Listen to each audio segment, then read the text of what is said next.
Hello everyone, welcome to hero pro academy.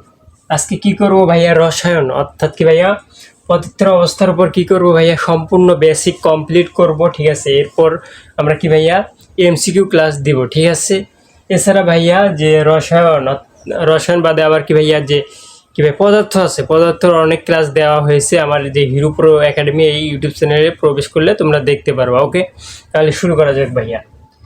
কি ভাইয়া দেখা আছে পদার্থের অবস্থা। ঠিক আছে, অধ্যায়ের নাম কি ভাইয়া, পদার্থের অবস্থা।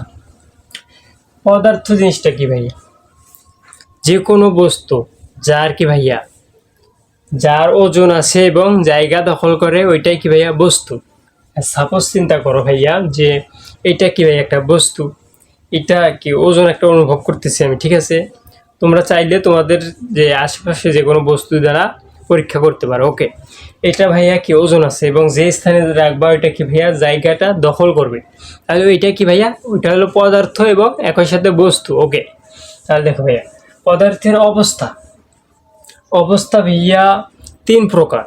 ঠিক আছে, কঠিন অবস্থা, তরল, গ্যাসীয়। ঠিক আছে, এর মধ্যে ভাইয়া একটা কথা আছে কি ভাইয়া যে পদার্থবিজ্ঞান ভাইয়া, পদার্থবিজ্ঞানে কঠিন, তরল, বায়বীয় ছাড়া একটা প্লাজমা নামে একটা শব্দ আছে, ওইটাও কি ভাইয়া একটা অবস্থা, কিন্তু ভাইয়া রসায়নের ভিতরে নাই। তাহলে আমরা ওটা বাদ দিয়ে কাজ করবো। ওকে, দেখো ভাইয়া এখন কথা হচ্ছে ভাইয়া পদার্থের অবস্থা তিন প্রকার।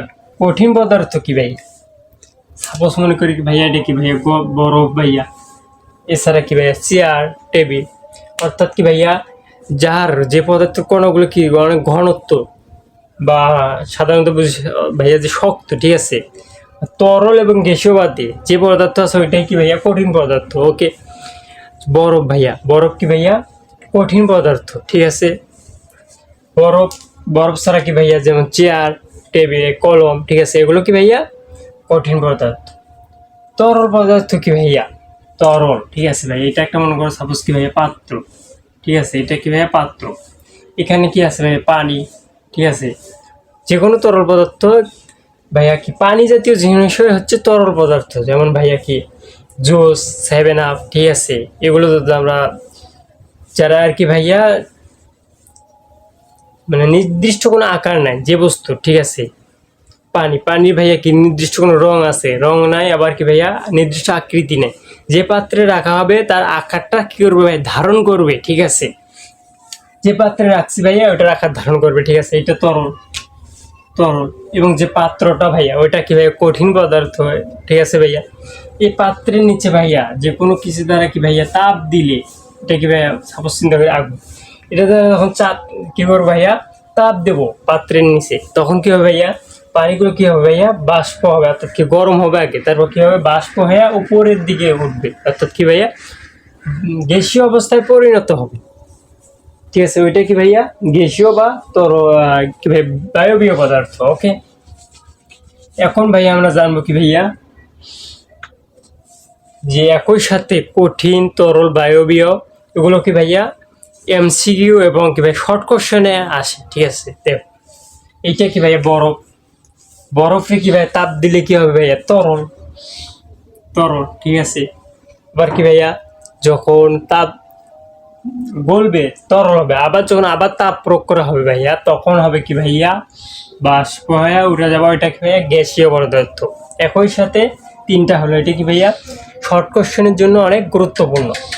এছাড়া ভাইয়া রয়েছে কি ভাইয়া মোমবাতি। ঠিক আছে ভাইয়া, সাধারণত গ্রামে যারা বলি মোমবাতি। দেখো ভাইয়া এটা কি ভাইয়া মম। ঠিক আছে, এটা মম, এটা কি ভাই একটা জ্বলন্ত মম। যখন মমটা জ্বালাইবা তখন কি হবে ভাইয়া, গলে গলে বেয়ে বেয়ে পড়বে এখানে। ঠিক আছে ভাইয়া, এখানে দেখো ভাইয়া যখন আমরা দোকান থেকে একটা মোমবাতি ভাইয়া ক্রয় করি তখন ওইটা কি ভাইয়া কঠিন অবস্থায় থাকে। যখন একটা সুতার মতো একটা কি ভাইয়া বস্তু থাকে ভিতরে, ওইটাই যখন ভাইয়া যখন যে দিয়াশালাই দ্বারা আমরা জ্বালাই তখন কি হয় ভাইয়া ওইটা গলতে থাকে, অর্থাৎ তরলে পরিবর্তন হয়। দুইটা অবস্থা গেল। আর একটা কি থাকে ভাইয়া বায়বীয় অর্থাৎ গ্যাসীয়। সম্পূর্ণটা কিন্তু ভাইয়া গলিয়া যে নিচে পড়বে ওইটা হয় না, কিছুটা ভাইয়া উড়ে যায়। অর্থাৎ কি ভাইয়া তোমরা এইভাবে পরীক্ষা করতে পারো যে বাড়িতে ভাইয়া যে মোমবাতি ভাইয়া তোমরা পুরোটা জ্বালাও, ঠিক আছে। জ্বালাইয়া শেষ পর্যন্ত দেখবে ভাইয়া যে যে বস্তুটা থাকবে, অর্থাৎ কি ভাই মোমের যে শেষ অংশটুকু থাকবে, ওইটা তোমরা কি করবো ভাইয়া, যে আবার কি করবো ভাইয়া গলায়া যে আগের আকৃতির মতো কি করবা তৈরি করতে গেলে দেখবো ভাইয়া ওটা শর্ট হয়, অনেকটা শর্ট হয়, অর্থাৎ সম্পূর্ণটা থাকে না, ঠিক আছে। তাহলে বুঝবা কি ভাইয়া, একই সাথে বরফ এবং কি ভাই মোমবাতিতে কঠিন এবং তরল এই দুইটার পরিবর্তন হয়, ঠিক আছে ভাইয়া। এখানে আরো কিছু কথা আছে কি ভাইয়া, যে কণার গতিতত্ত্ব এইগুলো জানলাম, ঠিক আছে, তরল গ্যাসীয় এগুলো জানলাম, কিন্তু এগুলোর ভিতরে আরো কিছু কথা আছে ভাইয়া। আন্তঃআণবিক কি ভাইয়া বল, আবার কি ভাইয়া ঘনত্বের উপরে কিছু কথা আছে, আবার কি ভাইয়া শক্তি, ঠিক আছে। সবচেয়ে ভাই কঠিন পদার্থের কি ভাই শক্তি বেশি, কারণ কি ভাই এর গতিতত্ত্ব, অর্থাৎ কি ভাই কণাগুলো কি অনেক ঘনত্ব, অনেক কি দূরত্ব অনেক কম। সাপোজ চিন্তা করো ভাইয়া, দেখো তোমরা দেখতে পারবা, দেখো এটা মনে করো ভাইয়া কঠিন পদার্থ, ঠিক আছে। এটা কি কঠিন, এটা কি ভাই তরল, এটা হচ্ছে বায়বীয়, ওকে ভাইয়া। এইটা কঠিন পদার্থের কি ভাইয়া ঘনত্ব অনেক কি ভাইয়া কম, অর্থাৎ কি ভাই দূরত্ব অনেক কম পদার্থের যে কণাগুলো আছে, ঠিক আছে। দেখো ভাইয়া চিন্তা করো, খেয়াল করো ভাইয়া, ঠিক আছে ভাইয়া। দেখো আবার কি ভাই তরল পদার্থ, তরল কি ভাইয়া অনেক হালকা, ঠিক আছে। তাহলে এটার কি ভাইয়া দূরত্ব, কণাগুলোর যে দূরত্ব আছে ওইটা অনেক কি ভাইয়া কম হবে, এটার থেকে কি ভাইয়া কম হবে, ঠিক আছে, কম হবে। আবার কি ভাইয়া যে গ্যাসীয় ভাইয়া এই দুইটার থেকে অনেক কম, ঠিক আছে। কি হবে ভাইয়া এইরকম, অর্থাৎ ভাইয়া বুঝছো, অর্থাৎ কি ভাইয়া যে গতিতত্ত্ব যে কণাগুলো ভাইয়া ওগুলোর কি ভাইয়া ডিস্টেন্স নির্ভর করে কি ভাইয়া অবস্থার উপরে। কঠিন পদার্থের কি ভাইয়া কণাগুলোর দূরত্ব কি ভাইয়া কম, ঠিক আছে। এটা কি ভাইয়া কঠিন, তরল, বায়বীয়, ওকে।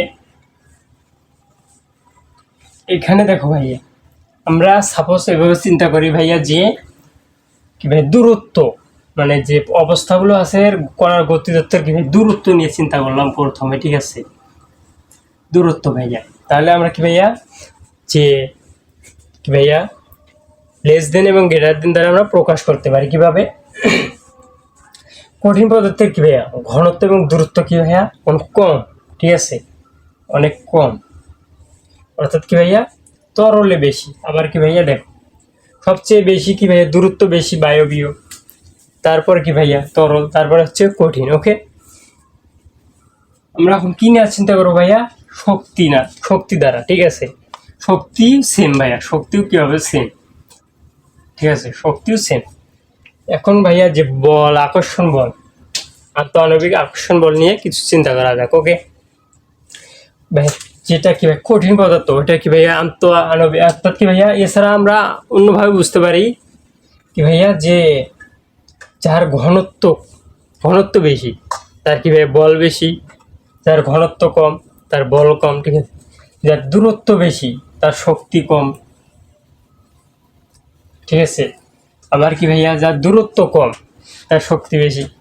ক্লিয়ার ভাইয়া, একদম কি ভাইয়া মধুর মতো বানাই দেবো আজকের ক্লাসে, ওকে। তাহলে দেখ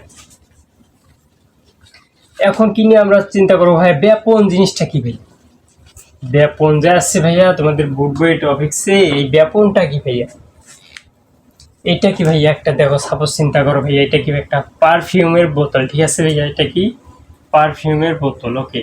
তোমরা কি ভাই এই জায়গায় যখন চাপ প্রয়োগ করো, ঠিক আছে ভাইয়া, সমানভাবে স্বতঃস্ফূর্তভাবে কি ভাইয়া ছড়িয়ে পড়ে পুরো একটা রুম, বদ্ধ রুম বা যে কোনো খোলা রুমে হোক ভাইয়া। চিন্তা করো যখন তোমরা কি করো ভাইয়া পারফিউম বা আতর লাগাও, তখন কি ভাইয়া পুরো ঘরে যেভাবে ছড়িয়ে পড়ে একইভাবে স্বতঃস্ফূর্তভাবে সমানভাবে ছড়িয়ে পড়ে। এই প্রক্রিয়াটাই কি ভাইয়া ব্যাপন, কি ভাইয়া এটা ব্যাপন, ওকে। তোমরা বুঝছো এই ব্যাপন জিনিসটা কি ভাইয়া। এছাড়া ভাইয়া অন্য কিছু দ্বারা চিন্তা করতে পারো, যখন তোমার বাড়িতে খিচুড়ি বা অন্য কিছু রান্না করা হয়, যে একটা গন্ধ ভাইয়া, স্নিগ্ধ গন্ধ, এটা কি ভাইয়া যেভাবে ছড়িয়ে পড়ে স্বতঃস্ফূর্ত, অর্থাৎ ভাইয়া সমানভাবে ছড়িয়ে পড়ে, এইটাই হচ্ছে ব্যাপন, ঠিক আছে ভাইয়া। স্বতঃস্ফূর্ত জিনিসটা কি ভাইয়া, এখন তোমাদের মাঝে প্রশ্নও থাকতে পারে, স্বতঃস্ফূর্ত বলতে ভাইয়া এটা কারো উপর নির্ভর করে না, কোনো প্রভাবক এখানে কাজ করে না। প্রভাবক ভাইয়া, প্রভাবক, ঠিক আছে, এটা কাজ করে না, কোনো কাজ করে না, ঠিক আছে। আমরা ভাইয়া ব্যাপন সম্পর্কে জেনেছি, ঠিক আছে, এখন জানবো কি ভাইয়া নিঃসরণ। তার আগে একটা জিনিস জানার প্রয়োজন আছে ভাইয়া, যে গ্যাসগুলো আছে নাইট্রোজেন, হাইড্রোজেন, অক্সিজেন। হাইড্রোজেন দেখো ভাইয়া, হাইড্রোজেন, ঠিক আছে, ওয়ান, কত হলো ভাইয়া, ভর কত, 2। কেমনে বের করলাম ভাইয়া, যে পারমাণবিক কি ভাইয়া সংখ্যা আছে, ওটা দ্বিগুণ করলে কি ভাইয়া, আবার কি দ্বিগুণ করে এক যোগ করলেও, এটা নিয়ম আছে ভাইয়া। এটা তোমাদের যে ভাইয়া রাসায়নিক ক্লাসে দেখানো হবে, অন্য ক্লাসে। এগুলো কি ভাইয়া, যে এটা কি ভাইয়া আণবিক ভর। আবার কি ভাইয়া নাইট অক্সিজেন, চিন্তা করো ভাই, অক্সিজেন, অক্সিজেনের পারমাণবিক সংখ্যা কত ভাইয়া, 8। 8 দ্বিগুণ করলে কত হয়, 16। এটা কি ভাইয়া পারমাণবিক ভর, ঠিক আছে, গুণ 2 ভাইয়া। এটা কি হলো ভাইয়া আণবিক ভর, ঠিক আছে, এটা আণবিক ভর, এটা আণবিক ভর। যে কি ভাইয়া, যে গ্যাসের ভর ভাইয়া কম, তার কি ভাইয়া শক্তি বেশি, কারণ সে তাড়াতাড়ি ছড়িয়ে পড়তে পারে। যার ভাইয়া ভর বেশি, সে অনেক দূরে আর কি, দেরি করে আর কি ওইটা ছড়িয়ে পড়ে, ঠিক আছে, ভরের উপর ডিপেন্ড করে, ঠিক আছে। এখন জানবো আমরা কি ভাইয়া নিঃসরণ জিনিসটা কি। ব্যাপন জানছি না ভাইয়া, ব্যাপন যে এটা বোতল, কি ভাইয়া কিসের, পারফিউমের একটা বোতল, ঠিক আছে। এখানে যখন চাপ প্রয়োগ করা হয় তখন কি ভাইয়া স্বতঃস্ফূর্ত ভাবে ছড়িয়ে পড়ার প্রক্রিয়া হচ্ছে ব্যাপন। নিঃসরণ জিনিসটা কি ভাইয়া, তোমরা জানবা যে নিঃসরণ জিনিসটা কি ভাইয়া। তোমাদের একটা জিনিস দেখাই ভাইয়া, দাঁড়াও, লক্ষ্য করো ভাইয়া, নিঃসরণ